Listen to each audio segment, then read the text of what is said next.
Hola, hola a todo el mundo, muy buenos días, bienvenidos a una nueva semana saludable aquí en Junta Médica. Leslie, empezamos la semana, buenos días. ¿Cómo estás, Paola? Muy buenos días. ¿Qué tal ayer? Bien, ayer fue el mejor día del mundo para todas nuestras madrecitas. Así es. Las hemos ingerido bastante y hoy día seguimos ingiriéndolas con temas de salud. Así es, ¿no? Porque el día de ayer fue el Día de la Madre, pero también se celebró el Día de la Fibromialgia, una enfermedad que hasta hace unos años no se conocía, por no decir prácticamente nada. Así es. Mucha gente tiene dolores que no se pueden explicar realmente al inicio, pero con una buena historia clínica vamos a ver esta entidad. Así es, ¿qué más tenemos para el día? Tenemos también hoy día, vamos a ver la importancia de guardar las chapitas, estas tapitas de plástico, para ayudar a los niños que tienen epidermolisis en el Instituto Nacional del Niño de Breña. Es una enfermedad en la cual la piel forma ampollas y estas ampollas podrían complicarse. Muy bien, arrancamos el programa, empieza la Junta Médica. Una nota que ha hecho Aura, que es importante que ustedes en casa guarden estas chapitas de las botellas, las chapitas plásticas. ¿Por qué? Porque van a poder ayudar a los niños que tienen epidermolisis, una enfermedad de la piel, y que podría ser muy discapacitante, pero con esto ustedes pueden ayudar al tratamiento. Así es, ¿no? Bueno, ahora sí vamos a empezar a desarrollar nuestro tema del día, pero antes, por supuesto, ¿no? Vamos a conocer a nuestros doctores invitados hoy aquí en la Junta Médica. Leslie ya lo había dicho que estaba, ¿no? La doctora María Luisa Rosasa, médica general y psicoterapeuta, y también el doctor Eduardo Cabello, reumatólogo, jefe del servicio de reumatología del Hospital Alberto Sabogal. Muy buenos días, doctor.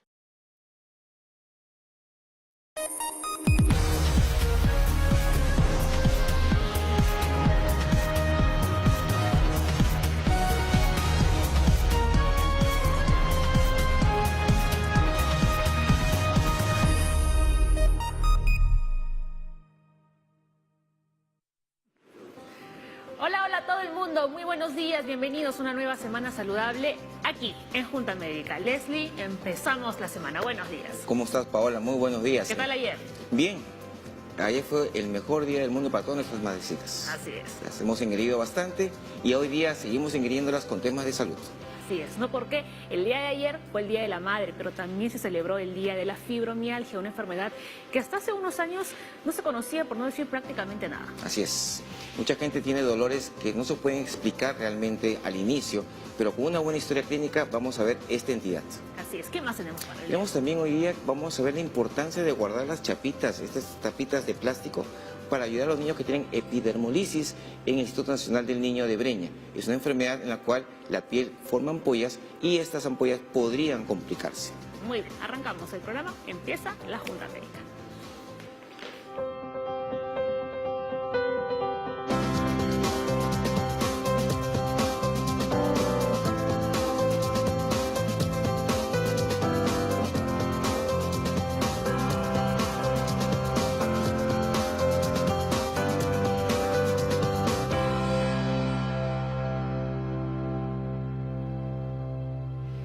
Muy bien, empezamos el programa. Hoy he venido animada he venido de amarillo para comenzar contenta la semana. Por supuesto, está bien, radiante. Yo no quiero venir de verde porque dicen que no se me ve ya, ¿no? Sí, la vez pasada estamos acá invisibles.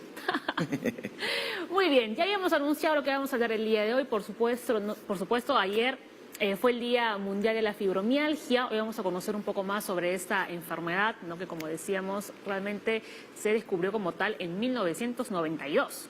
Así es, esta enfermedad es bien especial porque los pacientes tienen muchas dolencias no bien explicadas y que uno podría decir que no hay nada. Y finalmente se ha podido determinar que es una enfermedad pues que sí ataca al sistema musculoesquelético, tendones, ligamentos, y que si no se descubre puede ser hasta limitante. Incapacitante. Así es, la gente no puede salir.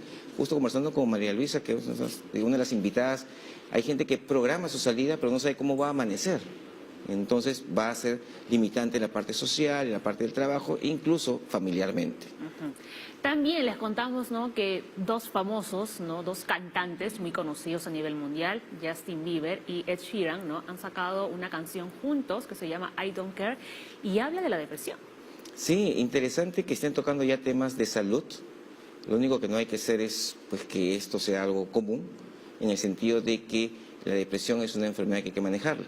Lo que hay que llamar la atención es que el conocer que uno tiene una enfermedad, ya sea física y en este caso mental, es que requiere ayuda profesional y sí se puede salir adelante.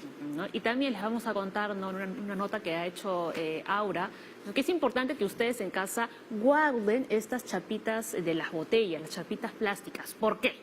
Porque van a poder ayudar a los niños que tienen epidermolisis, una enfermedad de la piel, y que podría ser muy discapacitante, pero con esto ustedes pueden ayudar al tratamiento. Así es, ¿no? Bueno, ahora sí vamos a empezar a desarrollar nuestro tema del día, pero antes, por supuesto, ¿no?, vamos a conocer a nuestros doctores invitados hoy aquí en la Junta Médica. Leslie ya lo había dicho que estaba, ¿no?, la doctora María Luisa Rosasa, médica general y psicoterapeuta, y también el doctor Eduardo Cabello, reumatólogo, jefe del servicio de reumatología del Hospital Alberto Sabogal. Muy buenos días, doctores. Enseguida estamos con ustedes, ¿no?, para conversar más sobre esta enfermedad. Primero desarrollamos un poquito, ¿no?, nuestros temas del día aquí con Leslie. Así es, vamos a comenzar con, ¿qué quieres comenzar? ¿Con cuál de Empezamos todos? con lo de Ed Sheeran y sí. Justin Bieber, porque yo quiero saber la opinión de María Luisa como psicoterapeuta, ¿no?, sobre esta canción que habla sobre la depresión. A ver, ¿a ti qué te parece? ¿Estás de acuerdo? Me parece súper interesante que estén abordando temas respecto a la depresión de una forma más masiva.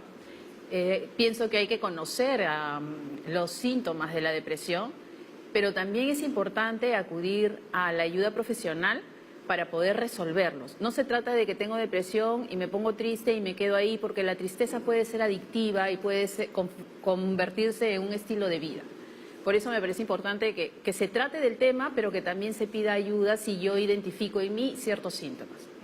Vamos a escuchar un poquito de la canción, ¿qué les parece? ¿No? A ver, escuchamos un poquito.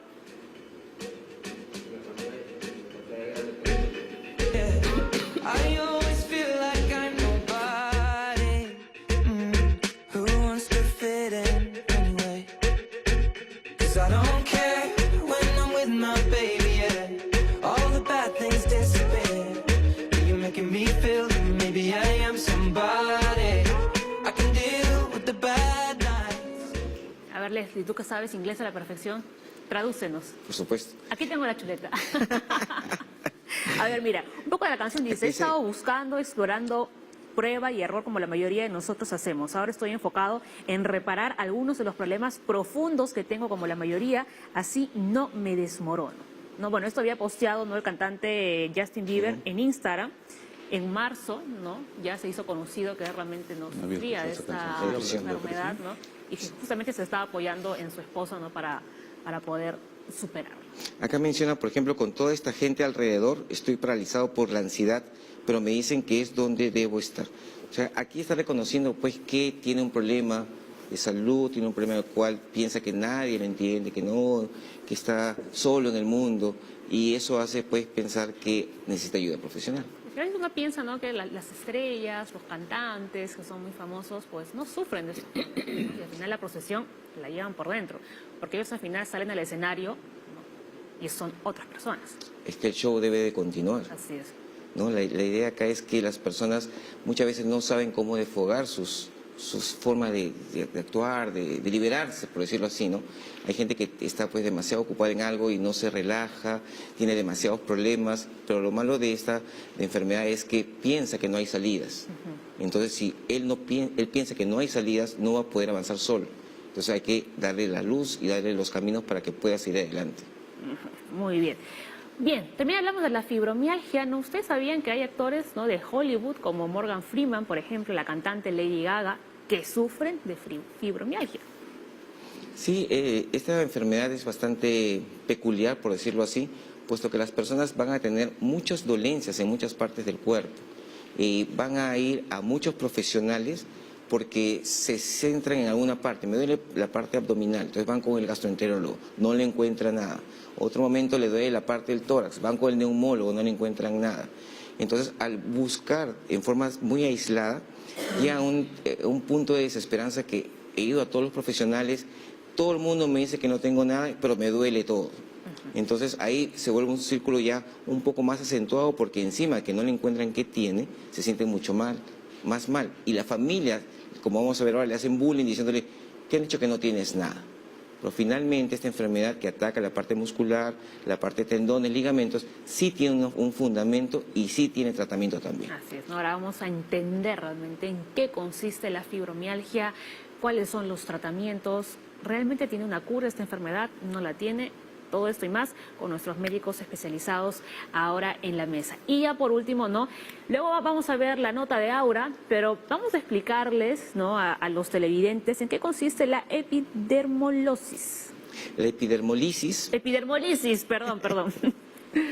es una enfermedad, sobre todo la bulosa, la ampollar, es la que la piel está sana, pero se hace un golpe o un roce y se forma una ampolla en esa zona. Puede ser de lo más leve, que se fue una ampollita y se acabó, como que esa ampolla puede reventar, puede infectarse y obviamente puede hacer que sea discapacitante, porque imagínate, alguien que se caiga de la moto, todo el cuerpo se ampollaría y obviamente podría poner en riesgo su vida. ¿Se considera como una enfermedad huérfana o rara? Es una enfermedad, básicamente, es una enfermedad hereditaria. Ajá. Y obviamente no la padece mucha gente, por lo tanto está dentro del grupo de enfermedades huérfanas. Muy bien, y usted puede ayudar a los niños, ¿no? del Hospital del Niño de Breña. Vamos a hacer una breve pausa, Leslie, ¿no? Enseguida continuamos aquí en la Junta Médica.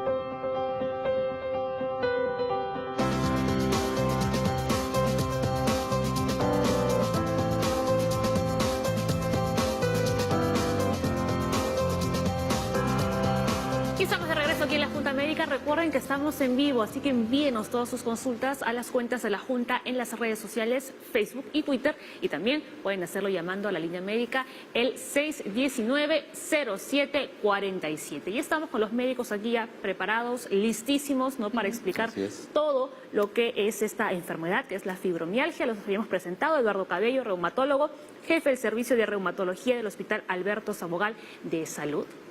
Y María Luisa Rosasa, médica general y psicoterapeuta. Y por supuesto el doctor Leslie Soto, médico internista e infectólogo del Hospital Cayetano Heredia. A ver, ¿qué es la fibromialgia? Tenemos aquí un enunciado, doctores, que sintetiza, ¿no? básicamente lo que es esta enfermedad. La fibromialgia provoca dolor musculoesquelético generalizado y difuso de larga duración, a veces tan intenso que puede limitar las tareas cotidianas.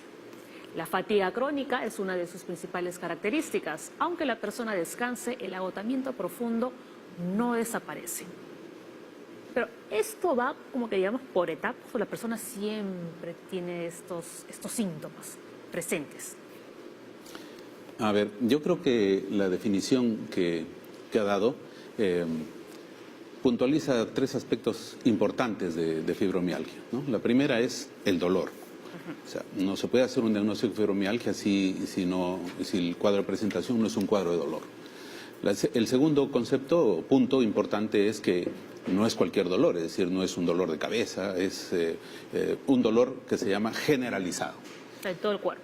Sí, nosotros usamos áreas, y usamos 5 áreas, que son miembros superiores derecho-izquierdo, inferiores derecho-izquierdo y axial, o sea, el tronco. Si la persona tiene por lo menos 4 o 5 de estas áreas, entonces llamamos dolor generalizado. Y llamamos dolor crónico lo que consideraste ahí en la presentación como de larga duración, cuando el dolor se excede de 12 semanas, o sea, 3 meses. Dolor generalizado, crónico, haciendo ese énfasis en 3 meses de dolor. Ahí hablamos ya de fibromialgia. Sí, ¿Por qué antes se exactamente. desconocía tanto esta enfermedad? Porque recién la OMS no la califica como enfermedad en 1992. Claro, pero sin embargo, esa es diríamos, cuando la OMS le otorga un código internacional de las enfermedades, que es un CIE, ¿no? Código Internacional de Enfermedades, que es el M79.7. Pero ya en 1858, una enfermera que se llama Florence Nightingale hace la primera descripción de los síntomas de fibromialgia. Y en 1902, Gowers, que fue un médico, ¿no? él ya describe en la literatura médica el cuadro de fibromialgia. O sea que no estamos hablando en realidad de algo nuevo, ¿no? De algo que tiene mucho tiempo. Lo que O sea pasa es que no estaba reconocida Exacto. como una patología médica, con un código, ¿no? Pero sí estaba, o sea, sí ha estado descrita. Ahora, quizás Sí tenga habían que ver casos de fibromialgia. Exacto. que la mayoría de los casos son mujeres y antes las mujeres no tenían las actividades que tenemos ahora, en donde tienes que ser, o sea, estar ya lista, ¿no? Entonces Pilas. de repente, claro, una mujer con una enfermedad de fibromialgia se nota en la familia y en la sociedad. Antes de repente, mucho antes, ¿no? Podías darte el lujo de estar enferma, ¿no? Tener dolor y estar descansando. Debido ahora a nuestras actividades se nota muchísimo más cuando una mujer está enferma.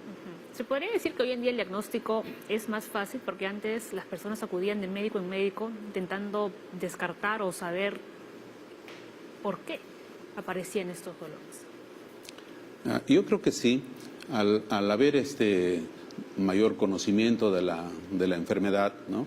Las sociedades médicas científicas también se han puesto de acuerdo y han elaborado unos criterios para el diagnóstico, es decir, unos puntos que el paciente debe tener para orientar al médico para el diagnóstico, ¿no?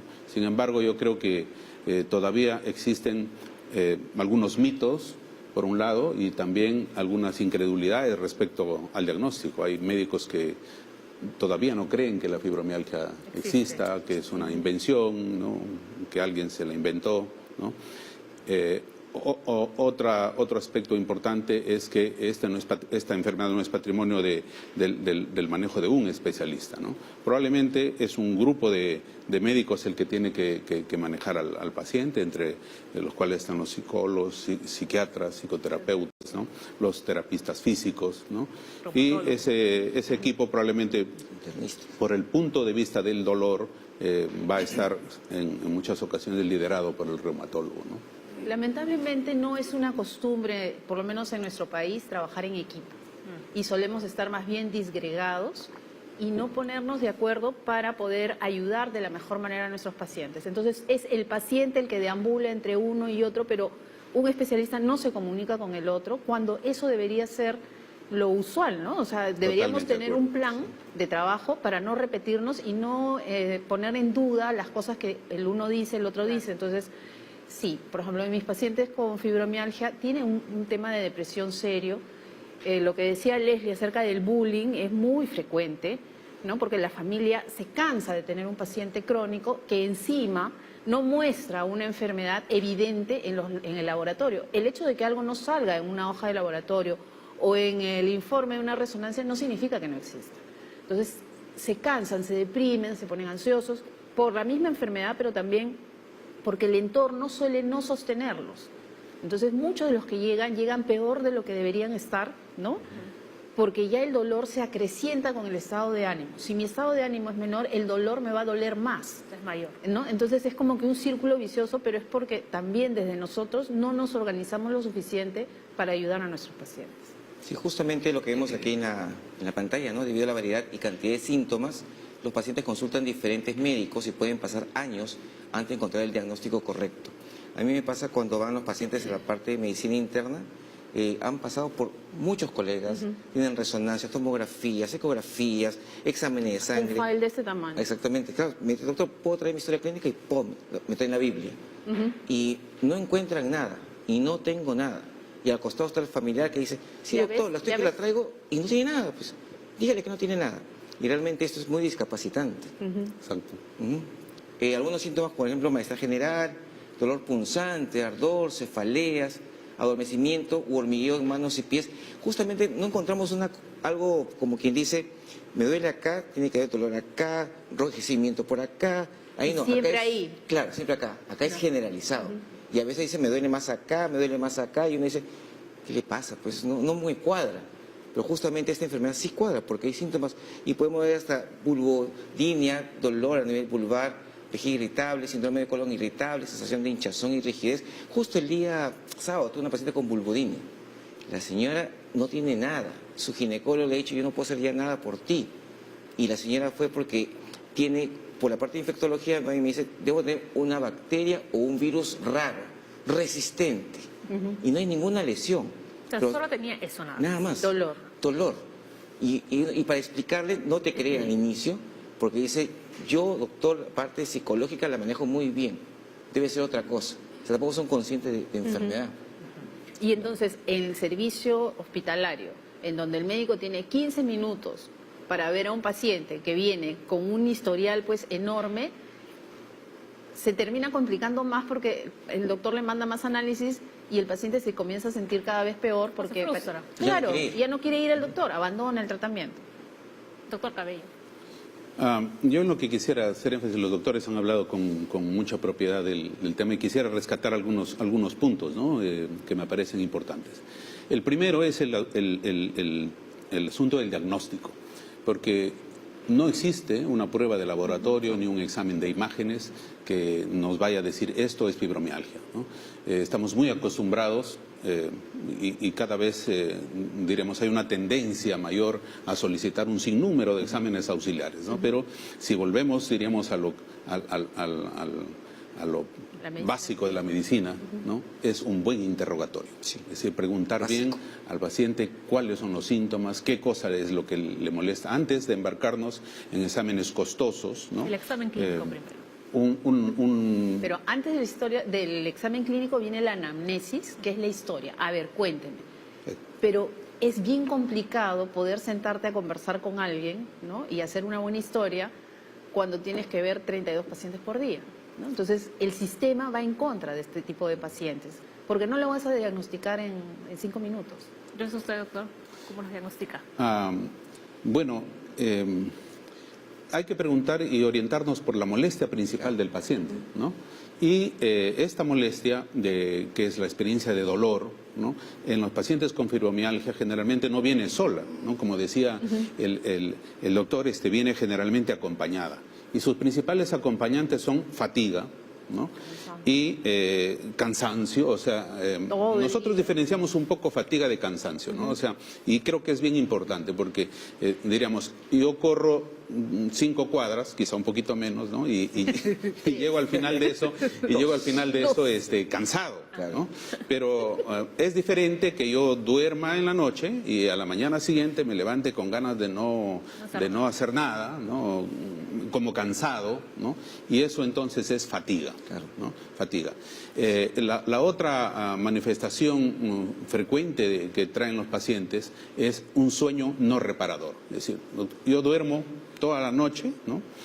O me despierto muchas veces o duermo de continuo, pero lo cierto es que a la mañana siguiente me levanto como si no hubiera dormido, ¿no?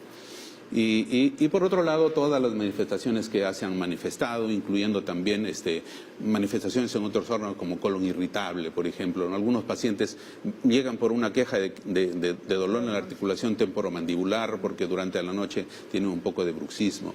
Pero lo que me gustaría hacer énfasis es que en las grandes series entre un 30 y 50% de los pacientes tienen síntomas de la esfera psicológica, ¿no?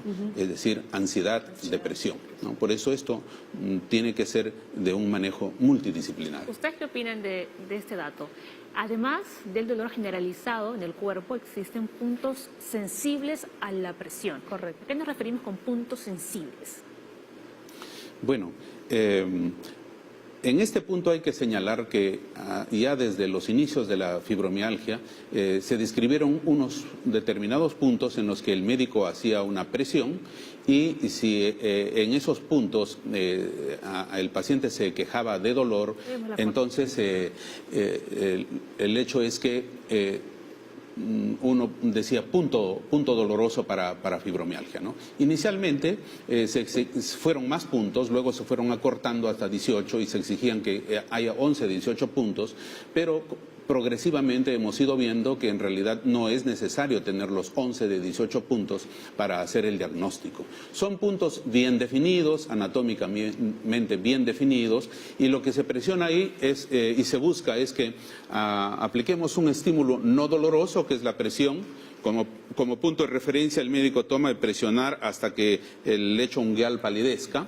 Y en ese punto, si el paciente se queja de dolor, entonces puntuamos como la presencia de un punto doloroso. María Luisa nos decía, ¿no? Incluso hasta un abrazo puede ser doloroso. Así es, para es las una personas enfermedad con en donde es sumamente difícil porque incluso el paciente dice, no, yo temo que me abracen porque me va a doler. ¿no? Y entonces comienzan a aislarse, porque el dolor es intenso. Ahora, no les duele todo siempre, ¿no? Los puntos dolorosos van cambiando. Claro. Y esto llega a ser incapacitante. Y algo que me comentaba alguna paciente es, yo no puedo hacer planes como tú haces planes, porque yo no sé cómo voy a amanecer el día en que estoy quedando de irme a la playa con mis amigas. Y entonces prefiero no hacer planes porque me frustra de que yo no puedo decir, ok, hoy día es lunes, salimos el sábado. Yo no sé cómo voy a estar el sábado, porque tengo días que son más o menos buenos y días que son extremadamente malos. O que ha tenido días previos muy malos en donde la han medicado de tal manera que ya no se puede levantar, ¿no? Entonces es una enfermedad que termina aislando al paciente. Y por eso el tema de las ansiedades, también el tema de la depresión, ¿no? Claro. Que hay que trabajar. ¿Y qué sucede, por ejemplo, con estos pacientes? Bueno, muy bien, un plan lo pueden cancelar o no, pero un trabajo lo tienes Terminan que dejando, cumplir. muchos de ellos terminan dejando de trabajar o si tienen la posibilidad de trabajar en línea, ¿no? O sea, desde su casa, pero es bien complejo, ¿no? Porque terminan siendo, o sea, se terminan aislando porque se sienten rechazados por todos, ¿no? Al principio pueden ser los amigos que son para salir, nomás ya te dejan de llamar, pues, ¿no? Tus amigos cercanos sí se acercan, pero si esto persiste, la familia también se va alejando. O te dicen, ¿y hoy día qué te va a doler, no? Ujú. Entonces ya es el bullying, ya es la burla. ¿Con qué Oye, amaneciste? Entonces el paciente se puede Gracias. reír, pero después Sí. termina aislándose y no queriendo contar sus cosas a nadie y diciéndole a todo el mundo estoy bien cuando no es verdad, ¿no? Y sí, muchas personas dejan de trabajar. Sí, porque van pidiendo permisos constantes para faltar por los dolores constantes y el jefe le dice, oye, ya pues muchos, Además, tus análisis dicen que no tienes nada. así Claro. es. Y otra vez vas a salir, y en ese plan cambian de trabajo y... Muy finalmente sigues complicado sin trabajo, realmente. ¿sí? Tenemos una consulta, María Julia González llamó desde el Cercado de Lima. Desde hace 2 años tengo un dolor persistente en la parte posterior del cuello. Me han recetado pastillas, parches, he probado con medicina natural, pero no mejoro. Solo me duele esa parte del cuerpo. ¿Será fibromialgia? Bueno, ese es un dolor muy localizado. Muy ¿no? localizado. O sea, nosotros llamamos dolor regional, es decir, dolor en una región, o dolor generalizado. Y el dolor que tiene la señora González, sin duda, es un dolor molesto, pero no es difuso, no es generalizado, no cumpliría con el criterio de entrada para fibromialgia. Y no nos comenta acerca de los otros síntomas que usualmente van, ¿no? Claro. El insomnio, la ansiedad, Exacto. cansancio. exacto. O sea, descartamos este caso entonces como Sería raro fibromialgia. que fuera una fibromialgia, ¿no? Es Bien. más bien un dolor regional. Sí. Hacemos una pausa chiquitita, pero enseguida estamos de vuelta con ustedes. Sigan enviando sus consultas, aprovechen que los doctores están aquí. Ya regresamos.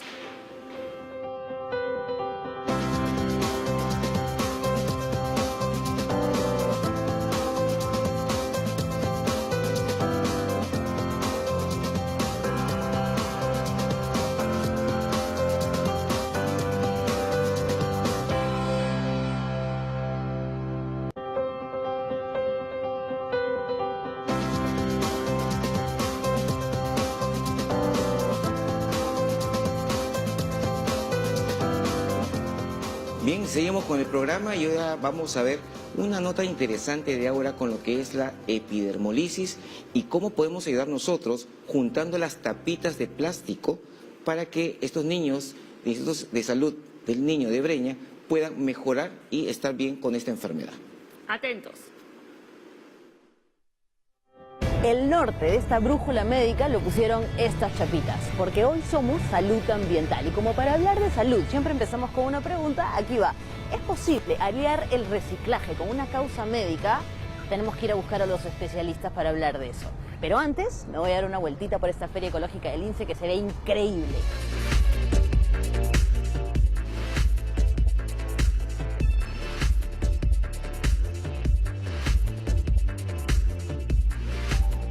Cuando estábamos embalados para ir a buscar a nuestro especialista, tuve que hacer una parada obligada porque me encontré con este contenedor AU, que es de aceite vegetal usado, y que te enseña cómo desechar esta sustancia. Y miren, acá dice, una vez que se haya enfriado el aceite, colócalo en una botella de plástico y ciérralo herméticamente. O sea, no lo tires al inodoro, no al lavaplatos, no a los caños. ¿Por qué? Acá te dice por qué. Miren.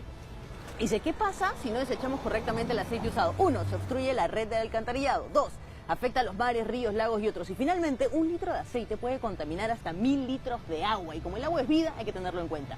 Esto es una movida bien bacán de la Municipalidad de Miraflores. Así que si ven uno, úsenlo, por favor. Ahora sí, seguimos para buscar a nuestro especialista. Vamos.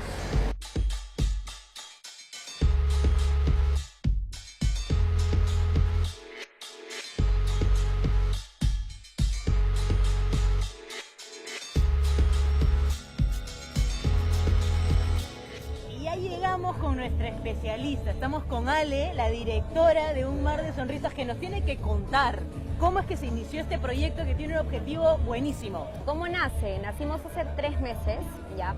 Todo esto nació básicamente por un tema voluntario, de armar una campaña social, y se nos ocurrió, ¿por qué no juntar chapitas plásticas, que es básicamente un producto que se queda al olvido, y así como las botellas plásticas van y terminan en el mar? Descubrimos que el Instituto Nacional de Salud del Niño recolectaba las chapitas plásticas juntamente para poder venderlas por kilo y poder implementar vendas, vitaminas, toda medicina que les favorezca al programa que tienen, que se llama Angelitos de Cristal.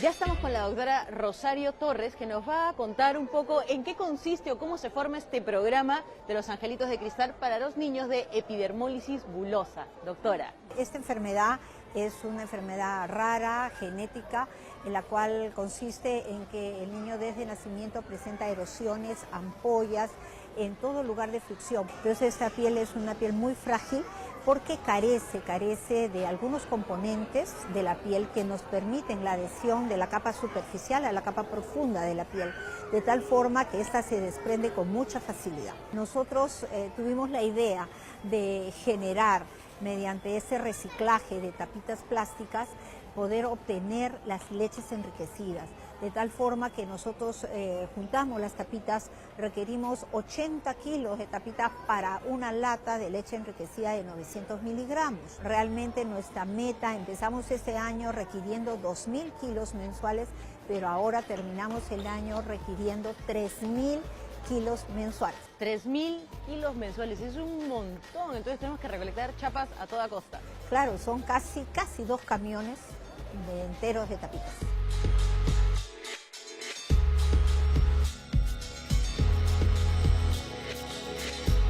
Y seguimos encontrándonos con más amigos de Un Mar de Sonrisa y hemos llegado a la feria Ecomarket. Ahora cuéntame, Cris, en relación a tu experiencia, ¿cómo te has sentido haciendo toda esta acción? Bueno, al principio fue súper difícil porque no es fácil juntar tanta gente, que te vea gente, que te escuche la gente. Poco a poco, por las redes sociales, han sentido curiosidad por esta enfermedad y también por las tapitas. Las tapitas han llamado la atención de una manera increíble y nos ha ayudado muchísimo. Mi cuarto es un depósito de tapitas y de cajas gigantes.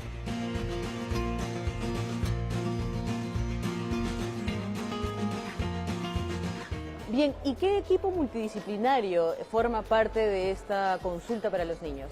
Consta de dermatología, el cual lo asumo yo. Tenemos a la nutricionista, tenemos a la asistente social, a la psicóloga, a la encargada también de farmacia, la terapista física y actualmente también una terapista ocupacional.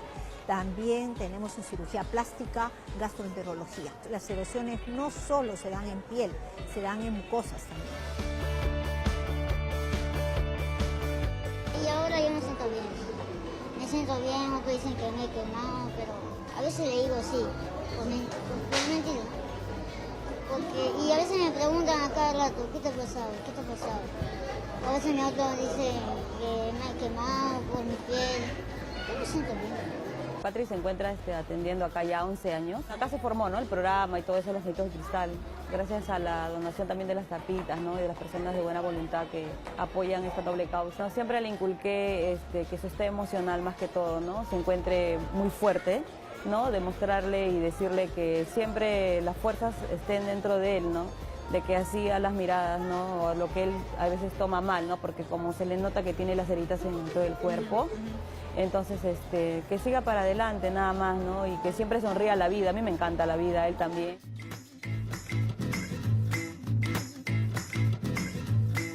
Camila, cuéntanos, ¿de qué te encargas tú precisamente aquí en Un Mar de Sonrisas?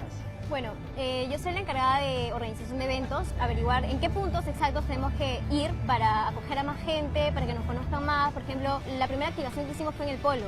Recibimos una increíble acogida y como que decía, ya, yo te traigo la próxima semana 5 galones que tengo y... Como este. Doctora, y la pregunta que todos queremos saber, ¿cómo hacemos para donar? Cuéntenos. Invitamos, por favor, a todas las empresas públicas, privadas, ministerios, clubs, colegios que nos han brindado tanto su apoyo durante este año y al ciudadano de a pie a venir y colaborar aquí al Instituto Nacional del Niño de Breña, Avenida Brasil 600, por la puerta 8, de lunes a sábado, de 8 a 2 de la tarde, los recepcionamos.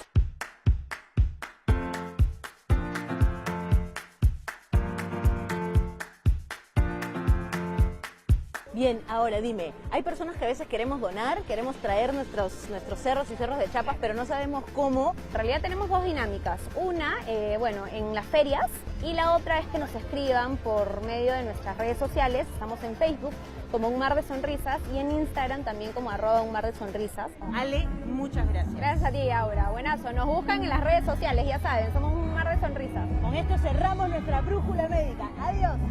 Colaboren la chapita y que lo junten y que lo traigan acá al hospital del niño.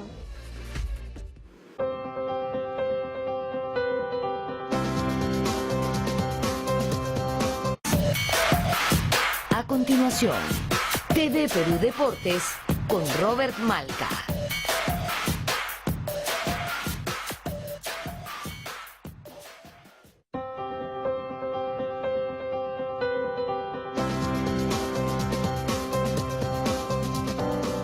Doctores, tenemos que hacer una corrección con la pregunta que recibimos antes, porque la señora lo que refería era ardor en el cuello. ¿Esto también sería algún síntoma de fibromialgia o lo descartamos también?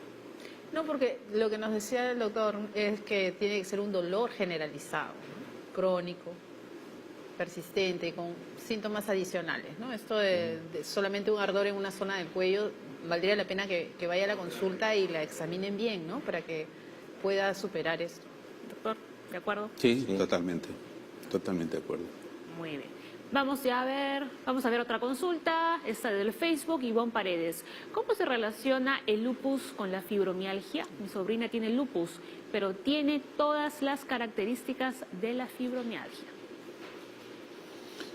Bueno, aquí hay que hacer un deslinde, ¿no? Son dos enfermedades completamente diferentes, con mecanismos diferentes. El lupus es una enfermedad autoinmune, ¿no? Que tiene unos exámenes auxiliares y una forma de presentación para diagnosticarla. Y fibromialgia es un cuadro de dolor. Pero ambas pueden coexistir en un mismo paciente, ¿no? De hecho, hay una clasificación de fibromialgia que dice fibromialgia primaria y fibromialgia secundaria. La fibromialgia primaria es cuando la fibromialgia, el cuadro de dolor, ocurre en un paciente y detrás de eso no hay ninguna otra enfermedad, ¿no? Pero muchos pacientes con lupus, con artritis reumatoide, con una serie de otras enfermedades, pueden desarrollar el mismo cuadro de dolor, la misma fibromialgia, y en este caso se llama fibromialgia secundaria. Muy bien. Entonces, sí podría ser que en el caso de Ivonne, su sobrina, esté teniendo la coexistencia de ambas patologías. Claro. Y la única forma de determinarlo es que vaya a su consulta con su reumatólogo, para que lo vea. A ver. Desde el Facebook, Julián Paleán nos dice, me diagnosticaron fibromialgia, Julia, en el 2015 y luego hipotiroidismo en el 2017. ¿Hay alguna relación entre estas enfermedades? ¿La fibromialgia está catalogada como una alteración psiquiátrica? Fibromialgia e hipotiroidismo tienen algunas características que son más o menos comunes porque ambas pueden ocasionar dolor. Fibromialgia es un diagnóstico de exclusión, es decir, cuando nos hemos asegurado que algunas características o algunas cosas básicas están bien. Comentaba el doctor que a veces ha recibido pacientes con una abundancia de exámenes auxiliares, ¿no? Eso está mal. ¿no? Porque para hacer el diagnóstico no hay que incurrir en una abundancia de exámenes auxiliares, pero sí hay algunas cosas básicas que hay que hacer, ¿no? Por ejemplo, hay que hacer un hemograma, una velocidad de cementación, algunas pruebas bioquímicas en sangre e incluir en ello también una prueba para excluir enfermedad tiroidea, ¿no? Porque el hipotiroidismo es un gran imitador y puede dar un cuadro que es muy parecido a la fibromialgia y que algunos han llamado en denominar fibromialgia like, es decir, como la fibromialgia, pero no exactamente la fibromialgia, ¿no? No, y la fibromialgia no es una alteración psiquiátrica. Va con síntomas psiquiátricos, ¿no? De la esfera psiquiátrica, como la ansiedad, la depresión, pero no es una enfermedad psiquiátrica en sí. Que quede claro. Sí, una pregunta. ¿Qué nos dicen acerca del estrés? Tengo muchas pacientes, por ejemplo, con fibromialgia que dicen, el sábado me voy a la playa, me desconecto de todo el mundo y regreso el lunes renovada. Y el lunes está feliz de la vida. Y en la casa vuelve a tener todos los problemas de la casa, del trabajo, y otra vez le vuelven los dolores. O sea, ¿cómo es este estrés? ¿Disparador? Sí, el estrés se considera disparador de muchas enfermedades, no solamente de la fibromialgia, porque también el exceso de cortisol hace que percibamos las cosas de otra manera, ¿no? Entonces, si yo estoy estresada, como decíamos hace un rato, ¿no? Todo me duele más. Por eso es importante aprender a tener una vida sana, en donde me tome las cosas de la manera como son, ¿no? No hacer de un evento, o sea, no ahogarme en un vaso de agua, ¿no? Aprender a tomarme las cosas, bueno, ya las iré solucionando. Si tiene para solucionar, no me preocupo porque lo voy a solucionar. Y si no tiene solución, bueno, ya, ¿qué voy a hacer? ¿No? Entonces tengo que aprender a vivir de una manera en que el estrés no me juegue en contra permanentemente a mi salud. No solamente es que estoy estresado, el estrés se traduce en enfermedades. Vamos con otra consulta. Manuel Morales. Tengo buen tiempo con dolores y zumbidos en la parte de la nuca, al costado del oído izquierdo. Ya he acudido al médico, pero lo único que mencionan es que no encuentran nada malo. ¿Qué exámenes debería hacerme para descartar fibromialgia? Pues justamente no hay exámenes. Bueno, nuevamente estamos con un problema localizado en un área corporal, ¿no? Y esa no es la característica de la fibromialgia. La característica es un dolor que el paciente dice, me duele todo el cuerpo, ¿no? Y en segundo lugar, respecto a los exámenes que debería hacerse para descartar fibromialgia, ya hemos comentado que lo principal es conversar con el médico, porque los principales puntos para el diagnóstico salen del interrogatorio, es decir, de la conversación que el paciente pueda tener con su médico.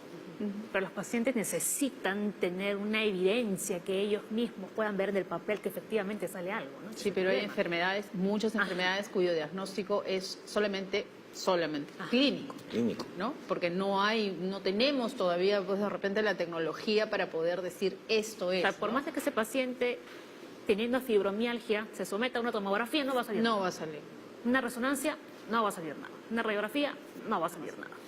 Claro, diríamos, hay cosas que son de investigación, pero que no son de la práctica diaria, cotidiana, ¿no? Hay algunos estudios, algunas modalidades de estudio de resonancia magnética, hay perfiles de algunas citoquinas, se llaman en el líquido cefalorraquídeo, pero nadie hace eso para diagnosticar fibromialgia, ¿no? El diagnóstico de fibromialgia es clínico, ¿no? Y lo que sí hay que aclararle al paciente, y les decimos siempre cuando solicitamos algunos exámenes auxiliares básicos, es que le voy a solicitar estos exámenes, ¿no? Porque lo que yo espero es que sean negativos. Si todos estos exámenes son negativos o están bien, no va a debilitar el diagnóstico de fibromialgia, sino más bien lo va a fortalecer, porque este diagnóstico es un diagnóstico de exclusión. Fibromialgia, todo lo que hagamos, hemoglobina, velocidad de cementación, lo que se nos ocurra, están generalmente estos resultados son negativos. O sea, están dentro de los valores normales. Exacto. Y es muy difícil. Pero lo que hacen es descartar. Descartado. Claro, no es que haces el diagnóstico solamente porque conversas con el paciente. Te tienes que apoyar en que no hay una enfermedad de fondo que pueda justificar los síntomas que está teniendo el paciente. Y suele ser que es difícil para el paciente entender que está teniendo una enfermedad que no se sustenta en análisis, ¿no? Por ejemplo, los pacientes que tienen crisis de pánico, que van con frecuencia a la emergencia, que le hagan el electro número 10, preferirían tener algo en el corazón que tener algo que les está disparando las crisis de ansiedad, ¿no? Sí, sobre todo cuando van y tú le dices, ¿cómo te calmó? Respirando hondo. Ya le digo, pero respirando hondo, un infarto no calma. No calma. Pero igual no captan la idea. Hay mucha resistencia. Sí, bastante. Claro. Desde el Facebook, Sara Elizabeth dice, cada cierto tiempo, qué interesante, me duele todo el cuerpo. El cansancio es constante, se me hinchan las manos y pies y hay días en que mis brazos son intocables porque me duelen. ¿Es fibromialgia? Bueno, tenemos un dolor en todo el cuerpo, tenemos cansancio, que podríamos preguntar si es fatiga, ¿no? Y hay una sensación de hinchazón en las manos que a veces es una percepción subjetiva del paciente y que pueden ser más bien parestesias o una forma así, ¿no? Parece que el dolor es generalizado, ¿no? Lo que hay que seguramente conversar bien al respecto es que si es episódico, ¿no? Cuando dice cada cierto tiempo, ¿no? Da la idea de que hay épocas que sí, épocas que no, épocas que sí, épocas que no, ¿no? El dolor de la fibromialgia es un dolor constante, ¿no? Siempre está presente. Puede disminuir en épocas, pero no desaparecer, ¿no? Yo creo que Elizabeth tendría que ser evaluada para conversar un poco más con ella y hacer el buen diagnóstico. Exacto. Hemos hablado del tratamiento. ¿Cómo se trata la fibromialgia? Bueno, la fibromialgia tiene entramos a la parte compleja de la fibromialgia, ¿no? Porque la fibromialgia siempre hacemos énfasis con los pacientes porque les decimos que una pastilla o una tableta no va a solucionar el problema, ¿no? Y creo que ese puede ser el mensaje. Va a ayudar con el tema del dolor, va a ayudar a manejar el dolor, pero el tratamiento es multifactorial, ¿no? Conversábamos antes, hay algunos pacientes que tienen que hacer algún cambio en la dieta, ¿no? Otros pacientes, el ejercicio es fundamental, por ejemplo, ¿no? Y se recomienda fundamentalmente caminata. Y hay un grupo de pacientes que tienen ansiedad, depresión, hay que conversar con el psicólogo, con el psiquiatra, ¿no? Para que también nos ayude en esto, ¿no? Sin embargo, en el mundo médico, aprobados por FDA, existen dos medicamentos, ¿no? Que sirven para el tratamiento de la fibromialgia, ¿no? Es el tratamiento del síntoma, ¿no? El que te diga que te va a curar de la fibromialgia con A, B o C te está mintiendo. Y hay que tener mucho cuidado con eso porque hay siempre personas que lucran con el dolor ajeno, ¿no? Entonces hay que tener cuidado. Hay 2 medicamentos que pueden ser utilizados, tienen que ser recetados por el médico especialista. ¿Estos medicamentos se toman todos los días o solo, digamos, cuando hay los episodios de dolor? No, todos los son días. constantes. Sí, Son el de tratamiento uso es diario. Diario. Hay coadyuvantes como, por ejemplo, el ejercicio, ¿no? Ejercicio de bajo impacto, el tai chi, caminar, hacer natación. Mejor si hay la posibilidad de ir a una piscina temperada y hacer ejercicios ahí. Lo más sencillo es salir a caminar, ¿no? O sea, no por aspirar a hacerlo perfecto, que sería, o lo más recomendado, ¿no? Los ejercicios en una piscina temperada, dejo de hacer aquello que sí puedo hacer, que es caminar, hacer estiramientos. Que no me cuesta nada. Que no te cuesta nada, es el tiempo, ¿no? A veces los seres humanos aspiramos a que nos den un medicamento, me lo tomo y se acabó. Sí. En la mayoría de los casos no funciona, pues excepto sea una infección, ¿no? Los infectólogos tienen la gran virtud de darnos un medicamento y con eso nos curamos. La mayoría de nuestras enfermedades son crónicas y tenemos que aprender a convivir con ellas y saber cómo manejarlas de la mejor manera. Entonces, si yo me doy cuenta que el estrés me dispara el dolor, tengo que aprender a manejar el estrés, porque el dolor siempre va a aparecer, ¿no? Esto de la comida es bien interesante, hay toda una corriente respecto a eliminar el gluten de la dieta. No está comprobado, pero en algunos pacientes funciona, ¿no? Claro. Tenemos otra consulta. Son Giselle Vilela dice, tengo fibromialgia y me automedico tomando clonazepam de 2 miligramos media pastilla al día. ¿Puede afectar mi salud a largo plazo? Tengo dolor insoportable en la cabeza, cuello, espalda, entumecimiento de articulaciones, insomnio, depresión. ¿Qué otras alternativas puedo probar para aliviar el dolor? Bueno, el tema de la automedicación es malo, ¿no? Es malo, o sea, uno debe acudir al especialista y ver qué es lo mejor o lo menos peor que se puede tomar. Todos los medicamentos tienen efectos secundarios a largo plazo que hay que tener en consideración. Si estás con mucho dolor, deberías ir al doctor para que te explique bien cuál es tu diagnóstico y te dé todas las posibilidades con las cuales puedes mejorar tu sintomatología. Sí, una de las cosas que los pacientes también ven es que la pastilla no dice antifibromialgia. Exacto. Entonces comienzan a buscar cuál es su principio activo. Ah, no, este es para la convulsión. No, este es para la depresión. Yo no tengo eso. Y lo deja. Es muy frecuente. Sí, y por eso que la gente se automedica con algunas medicaciones pues que le calman algunas cosas, pero no realmente lo de fondo. Vamos con otra pregunta. Esta fue por el teléfono Nelly Cueva desde Lurín. Tuve una contractura en el lado derecho que me duele mucho. Me puse inyección que tiene diclofenaco, pero me duele mucho. ¿Tiene algo que ver con la fibromialgia? No. Es un dolor, Contractura. es una contractura muscular, ¿no? Sí. Nada que ver. Ah, caray, por suerte. Muy bien, tenemos más preguntas todavía. Leslie. John Alexander dice, a veces tengo dolores de la nada en ciertas partes del cuerpo. Por ejemplo, el antebrazo, la cadera, la rodilla, la parte de la espalda alta. Además sufro de hipertiroidismo. ¿Tendrán alguna relación? Podría ser. Los problemas endocrinológicos son susceptibles de causar una serie de manifestaciones musculoesqueléticas, ¿no? Es posible. Qué interesante, doctor, porque tiene una enfermedad de fondo. Así es. Pues habría que chequear si está descompensado, si requiere más medicación o menos medicación para evitar, pues... Esa es la primera parte, ¿no? ¿Ah? Ver que esté compensado. Ahora, yo creo que es bien interesante la pregunta porque vemos que es el primer varón que hace una pregunta, Todos han ¿no? sido mujeres casi. Entonces, cabe mencionar que fibromialgia es una enfermedad que también existe en varones, ¿no? Mencionábamos en el intermedio que la frecuencia antes se había estimado como de 8 mujeres a 1, pero es la frecuencia de los pacientes que buscan ayuda, que consultan, ¿no? En los estudios poblacionales epidemiológicos se ha encontrado una frecuencia, una distancia menor, es decir, 2 mujeres por cada varón, ¿no? Probablemente relacionada porque los varones buscan menos ayuda, ¿no? Ahora, para avisar, ¿qué sucede con aquellos pacientes que son diagnosticados con fibromialgia, pero de repente no cuentan con los recursos económicos para asistir a una terapia con un psicoterapeuta? Por ejemplo? Bueno, pero... ¿Pueden ayudarse ellos solos en casa? No, necesitan ayuda, pero ahora el Estado, y ustedes han tenido a Vanessa Herrera, que es una experta del tema, tienen estos centros de salud mental comunitaria en diferentes zonas del Perú, en donde pueden acceder a un servicio de buena calidad a un bajo costo. Tienen psicólogos, tienen psiquiatras, ¿no? Espero que con el tiempo tengan terapias grupales para ayudar a los pacientes de manera más constante y sostenida, ¿no? Entonces, sí, es difícil, ¿no? Porque es una enfermedad costosa porque vas de doctor en doctor, de doctor en doctor, posiblemente ya no trabajes, pero si haces todo, ¿no? Y recibes la ayuda, puedes volver a ser una persona más funcional. Entonces, sí vale la pena invertir en todo esto. Y nosotros como entorno... No ser buleadores, pues, ¿no? O sea... No burlarnos. No burlarnos, no tomarlo a la broma, ya, estás con tus cosas, ¿no? Eso está en tu cabeza. Es muy lesivo para el paciente cuando le dicen, eso está en tu cabeza, pon de tu parte. Bueno, no tiene parte que poner, le duele el cuerpo. Le duele su parte.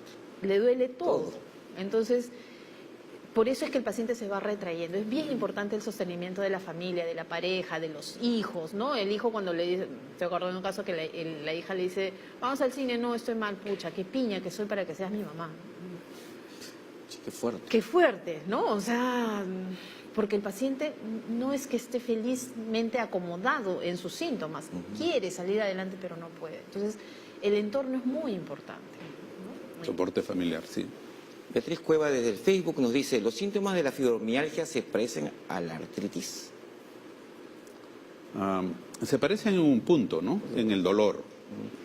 Y si un paciente tiene artritis en muchas articulaciones que llamamos poliartritis, puede experimentar dolor en varias regiones del cuerpo, ¿no? Sin embargo, los síntomas de artritis son otros, porque además de doler las articulaciones están hinchadas, hay limitación funcional y el problema se localiza precisamente en la articulación. Los puntos de dolor para fibromialgia están fuera de la articulación, están en las partes que llamamos las partes blandas, ¿no? Los tejidos blandos que rodean a la articulación. Sin embargo, estas dos entidades pueden existir, como volvemos a insistir, ¿no? O sea, fibromialgia puede coexistir con artritis, ¿no? Y es bien importante porque a veces el paciente con artritis mejora, pero llega a la consulta porque le sigue doliendo, ¿no? Y el médico tiene que saber balancear cuál es el problema, si cambiamos o no el manejo de la artritis, etcétera. A ver, vamos con más consultas. Jaime Luis Prieto. Tengo dolores musculares en la parte del cuello, en el omóplato, a ambos lados de la cintura. músculos de las piernas y dolor en la parte de la columna vertebral D4. ¿Tendré fibromialgia? Otro caballero. Bueno, hasta ahí tenemos un cuadro de dolor que pareciera ser generalizado, es decir, hay dolor axial, hay músculos hay dolor en piernas, también hay dolor en miembros superiores, y hasta ahí diríamos esto parece ser fibromialgia, ¿no?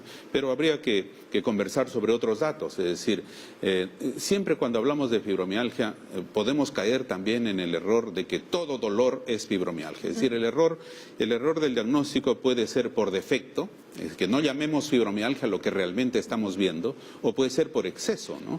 Que a todo lo que nos llega con dolor le llamemos fibromialgia y tampoco es así, ¿no? El diagnóstico de fibromialgia, como ya hemos dicho, incluye otros síntomas asociados. Generalmente los pacientes tienen fatiga, hay un sueño no reparador, hay algunos cambios en la esfera cognitiva y otros datos asociados que ya nos permiten reconocer mejor a la enfermedad. Pero diríamos, con este síntoma de dolor yo creo que sí valdría la pena una consulta, ¿no? Claro que sí. Yo creo que todo se puede resumir en lo que mencionamos acá, ¿no? Los síntomas de fibromialgia son comunes en otras enfermedades, por lo que pueden confundirse o enmascararse las dolencias. Y ahí la importancia Correcto. de acudir al médico. Y no hay Y que de confiar. autodiagnosticarse. Ajá. Y menos automedicárselo, como Tampoco. que estaba haciendo, Ajá. ¿no?, uno de los televidentes que mandó su pregunta. ¿Cuáles serían las recomendaciones ya para ir cerrando el programa del día? Bueno, yo haría algunas recomendaciones al paciente, ¿no? La primera es que la fibromialgia es una situación real, ¿no? No es algo que el paciente está inventando en su cabeza, por lo tanto es algo que tiene que entender y no solo él, sino, como ya se mencionó, su entorno familiar. El punto número 2 es hacer un buen diagnóstico. Ya hemos dicho que no hay que abundar en exámenes auxiliares, pero tampoco hay que llamar fibromialgia a todo dolor que se presente, ¿no? Y tercero, que el manejo es bien importante, el manejo del dolor, pero hay una serie de otros datos asociados que deben hacer al médico trabajar siempre en un equipo multidisciplinario. Maravilla, 10 segundos. Ir a un doctor para que te hagan el diagnóstico, ¿no? A aprender a manejar el estrés, cuidar la dieta. Es importante que los pacientes estén en su peso ideal porque eso influye en los síntomas. Y bueno, paciencia y buen humor. Siempre se puede salir adelante. Así es. Así es. Nos vamos. Nos vamos. No hay tiempo para más. Mañana más Sí, el tema de la Fundamenta dieta es fundamental. a las 9 en punto. Chao, chao. Chao, chao.